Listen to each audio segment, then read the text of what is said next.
मनसे नेते आणि मुंबई शहर अध्यक्ष संदीप देशपांडे यांना अज्ञात व्यक्तीने धमकीचा फोन केल्याची घटना समोर आली।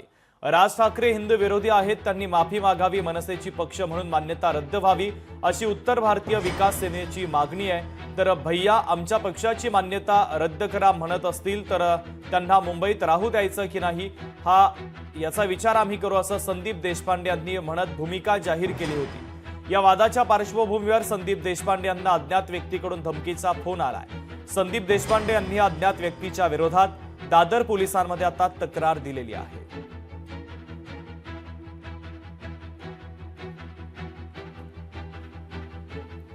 हॅलो, हा शिवी कशाला देत आहे? अरे तू शिवी दिलीस ना पहिले मला, तू दिली की दिलीस? तू दिली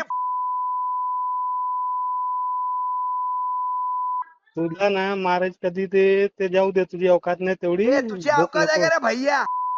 हा भैया हा, कोणाला तू म्हणतो कोण? ना? चल तुला हा. पत्ता दे, उद्या येतो, तुझ्या हिंमत असेल तर उभा राहा आणि तिथे हा तिकडेच येतो ना मी, कसा तुला ये ना, मी माझ्या येऊन घरी समोर येतोस भेटतो। ये. हा चल बघू हा, तुझी येतो, हिंमत येतो। किती येते।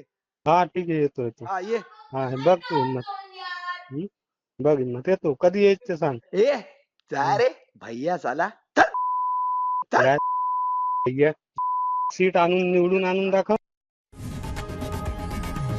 लोकशाही मराठी ऐका, पहा, जागरूक रहा।